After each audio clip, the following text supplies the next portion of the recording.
Across the South Coast, live from Solent University, you're listening to Solent Sports News. Good afternoon, it's just past 2 o'clock. I'm Ethan Moss-Wills and I'll be updating you with your sport headlines throughout the day. Earlier today, Roy Hodgson was confirmed as Crystal Palace's new manager. The former Palace boss has come out of retirement to take over for the remainder of the season. The club is currently 3 points above the relegation spots with 10 games to play. Ex-Palace midfielder Dean Ambrose isn't too convinced by the appointment.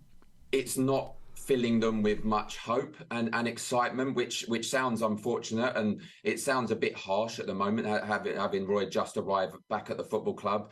But I mean, he came in before, he saved the club. Tottenham manager Antonio Conte is set to have a decision made on his future after his outburst at the weekend. Favourites for the job include former gaffer Pochettino, Luis Enrique and Fulham boss Marco Silva. Here's our expert James Regan with more. Jason Burt from The Telegraph seems pretty convinced it's the end for manager Antonio Conte. I think it's probably come to a head a bit quicker than we did expect, but Antonio Conte has flown back to Italy, to his home in Turin, and I think that will be it. I think now he'll be negotiating his departure from the club. Yes, so hi Ethan. As he said, Pochettino is actually currently the favourite to take over from the Italian. I actually really like the appointment. They say never go back to your ex, but I think Pochettino's record for Spurs proves really good. In his 5 years he was there, he achieved Champions League spots 4 out of the 5 times. Spurs will likely go with Ryan Mason as the caretaker manager like they have done before, back when Jose Mourinho was sacked in 2019. With a win rate of 67% from Ryan Mason, I think it's reasonable. I like it for the time being. Mason will regain his spot as the youngest ever Premier League manager. Brilliant. Thank you, James. Now, Fulham star Aleksandar Mitrovic is facing a lengthy ban as the Football Association are considering adding on to the 3-match ban he's received already. The Serbian striker got sent off in Fulham's 3-1 FA Cup defeat at Old Trafford after pushing a referee. The chief executive of charity Ref Support, Martin Cassidy, admits strong action is needed. It's this sort of acceptance that referee is a fair game, referees can be touched and pushed and grabbed. No, that's the message. Stop these things quickly, nip them in the bud, with strong, robust measures, it won't get worse.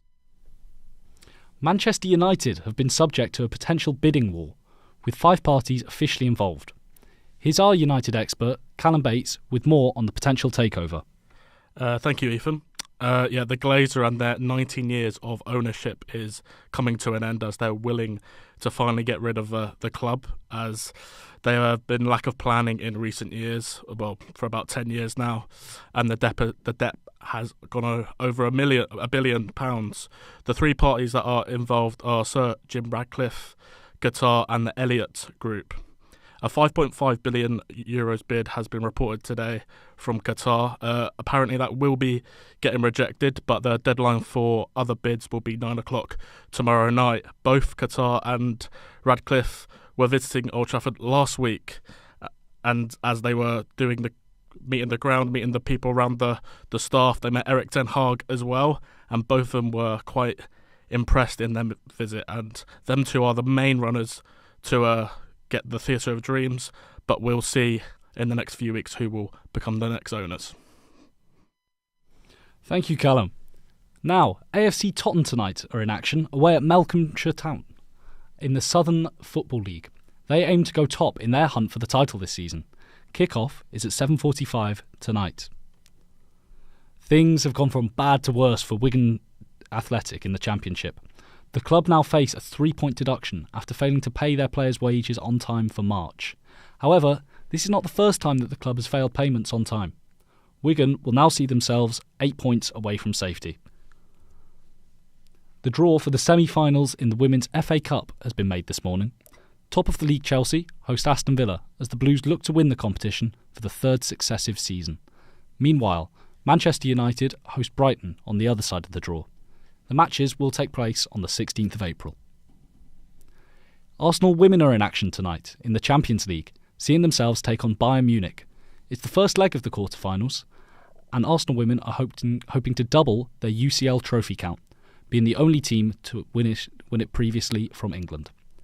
Arsenal boss Jonas Eideveld has said he can take comfort from his team's record on the road to help them through tonight.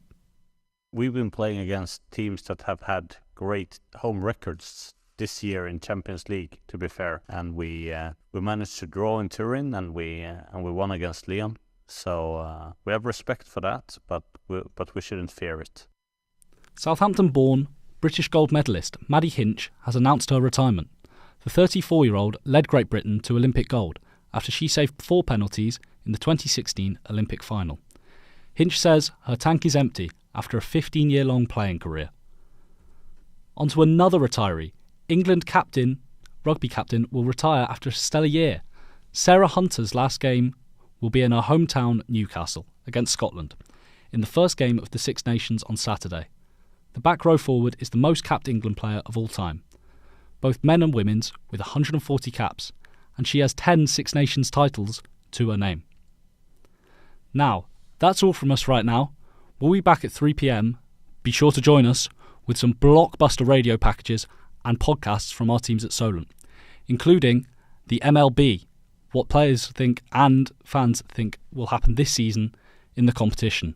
Also, an exclusive from our own Solent FC football team as they cap their season off in style.